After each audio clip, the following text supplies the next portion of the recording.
right. This is right on the cusp of the Steiners being red hot here, right? Yeah, they're relatively new as a pairing here, but they're about to tear it up, Bubba.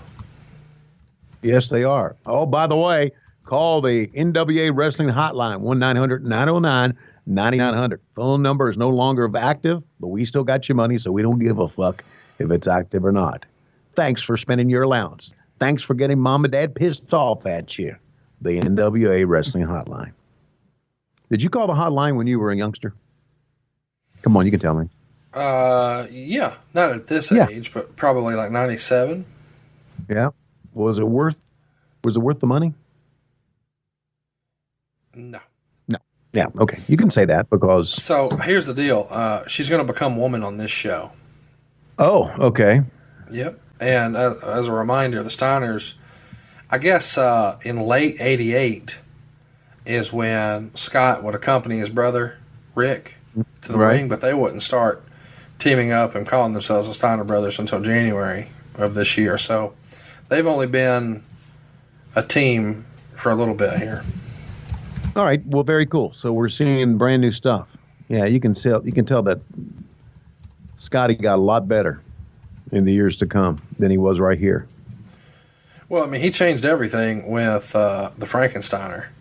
I mean, it became the hot move in wrestling. Right. But, I mean, that roll-up was not good. That arm drag was not good. You could tell he was really, really green here as far as pro wrestling. Of course, you know, our buddy Michael Hayes. Oof. 1, 2, see that? Yeah, that's not knowing exactly. Bruce, take your pills. Oh. Has Bruce texted you since you signed with AEW? He sent me a text wanting to know how things were going, and I said I had signed, and we haven't talked since then. No. Which is probably my fault as much as anybody else's. You know, I really like Bruce. I do. I have a lot of friends that work for the WWE. Bruce, Eric, Gallows and Anderson. A lot of friends. Never even met Anderson. No, but I would consider him a friend had I met him. Oh, I got you. See, I mean, I knew Luke Gallows, and so since I knew Luke, I thought, well, since I know Luke, I probably would be a friend of Anderson as well. Carl, what I would call him if I knew him. Carl. Hey, Carl. That's what I'd call him if I knew him, and I never really met him, but I would have called him that. So anyway, I got a lot of friends there, and I hope they do well. They got guys who obviously love the business, and I'm sure that there's going to be in their future some Thanksgiving dinners and Christmas mornings that will be interrupted by a phone call. But that's okay. I get it. That's your life you lead. That's what you want to do. That's what you want to do. A single crab. Here's the tag. And Rick Steiner was pretty established at this time. Oh, yeah.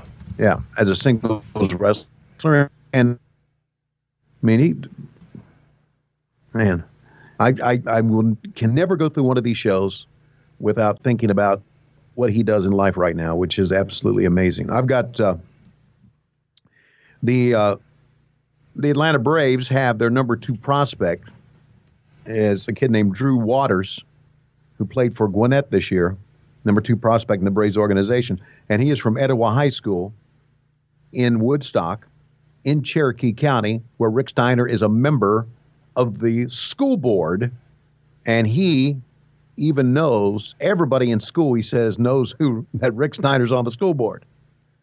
So it's like common knowledge in Woodstock. Say, hey, did you know Rick Steiner, man? He's on our school board. I say, oh, yeah, I knew him. It's just an amazing turn of events if you think about it. Because the persona he played a guy who obviously didn't do much in school. Don't you think? Power of the dark side. Is that your wife? No, that's not. Huh.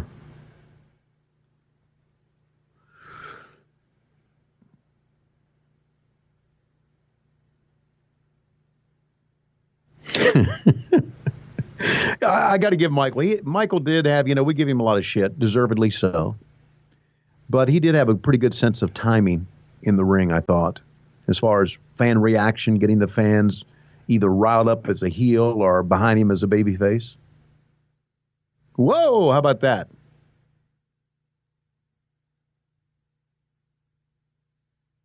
Fans digging this one. This is the end is going to be interesting. I guess we should mention we sort of talked through it. Wade would say, Sid Vicious squashed Ranger Ross in 1 minute. Vicious looked as imposing as always. The match was followed by Missy Hyatt and Robin Green's shopping spree. Robin spent a few $1,000s and charged it to Rick Steiner's credit card. So that was the story they were. Oh, okay. Pass on there. Got it. That's the story.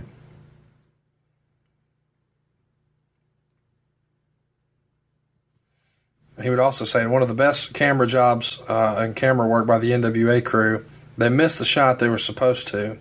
Scott was tripped by either Missy or Robin Green, who were both at ringside, and the international ambiguity carried through the night as all camera angles were inconclusive. Fun stuff to be. But Robin actually trips him, and that's going to lead to her no longer being with the boys. The Dogface Gremlin and the soon-to-be Big Booty Daddy. Mm-hmm. Not a good sign when by the entrance there is absolutely no lighting because there's no fans. Right. And these streamers look like tinsel from a Christmas tree. Long tinsel from a Christmas tree just doesn't cut it. But that was it. I mean, the wrestling business is a business that had so many variables: lighting, set design, finishes, camera work, camera angles, and then you throw in the fact that sometimes the boys just do what they want to do. Even though you say, we need you to come out this way, we need you to do the angle right here, we need you, it's a very, very difficult, very difficult business. It really is. Do you notice how the camera was on a boom, a crane, and the guy was sitting on the crane holding the camera? Talking about some old school stuff. Yeah. That is old school stuff. And they got it, and they're not using it that much.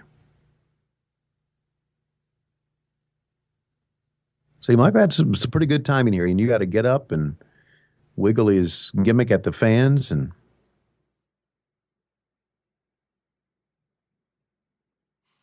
what kind of critique did Wade Keller give JR and Cornette for this match? Because you know they're going to say something about it. They always do. He may comment somewhere in here. Yeah. Boy, I can't wait. In the news, we should. Everything that on the heels of this is going to be about the angle with Terry Funk at the end. That's what anybody's talking about on the other side. Right. But, I get to thinking now, I'm going to be working with JR again, and that's going to be a lot of fun. Pressure's on, though, buddy. Pressure's on. 1, 2. I didn't realize how much the pressure was on until I was at the Starrcast. And everybody said, can't wait to hear you on AEW, on TNT. And after about the 100th or 1,000th person said that, I thought, I better do good. You've never succumbed to that pressure to be good on this show. Don't let. By the way, Meltzer would say, or not Meltzer, but Wade would say, although the Steiner line is incredible, Rick does grossly overuse it. And when Scott Steiner gets a hot tag, he's like no other. Oh, how about that? Slingshot suplex. And the fans are wanting a hot tag here, man.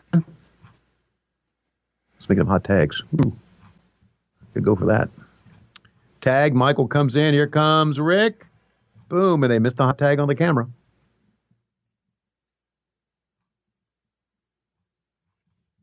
Whoa! There it is. Wow. Look at the crowd.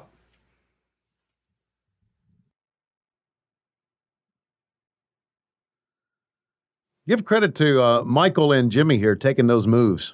Whew.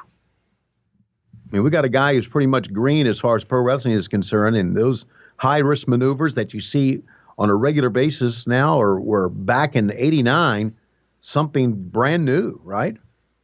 What the fuck happened? There was the trip we missed, right? Yep. Yep. He tripped up, and it looks like on camera he just tripped. He tripped house. JR even said he somehow tripped coming off. So they missed that. But Missy was on the right, so it was definitely Robin Green who did it. All right. And she's turning her back on the Steiners. That bitch. She got his money. Well, that's par for course, I guess. Yeah, well, I guess so. And the Freebirds retain the championship. Are you worried about that when Lois gets a hold of that newfound loot you got, that she may be out of there? No, not at all. The only thing I need is a little bit of food, a refrigerator for my Mellow Yellow Zero, a chair, Netflix, and my dog. That's all I need in life. That's all I need. Me and Bug, and that's it. That's all I need in life. There you go. What the fuck? Somebody fucking motherfucking tripped me. I think it was this girl right here. Well, you sure wasn't that girl? No, was that girl up? It was you? No. Who was it? It was, whoa. Wow, Robin Green. I like that suit, that uniform, that attire. We'll be right back with more Flying Brian. We'll be flying over the cuckoo's nest. Oh, he's going to take on Norm the Lunatic. Who booked this shit? Good God. Flying Brian and Norman the Lunatic. So what do you think of the show? We're about halfway through the show here. I'm digging it so far. It's just what I grew up on, and I love the Steiner brothers, and yeah. No, I'm a fan. Didn't he even have a good replay of the trip? No, just totally missed it. Yeah. Well, we wouldn't miss shit like that in the WWE, and we're not going to miss shit like that in AEW as far as I'm concerned, because I'm going to be telling them where to go and what to do, because I'm JR, working with Schiavone and a guy with a mask, Excalibur is what they call him, and I just hope he still didn't talk over me like you're talking over me right now, Jim Cornette. I'm not doing Cornette. You're not? Okay. I don't need a promo code on me. Okay. Then I'll do Cornette from now on. World Order and the Crow, Thunder Russo, Arquette Champ, Vinnie Mac, simulcast. Tony's back with Conrad, not your classy podcast. Watch along, try not to laugh. Lowest rules can't pass. This wasn't the initial plan. Tom Zig's a good-looking man. Klondike Bill, make a chant.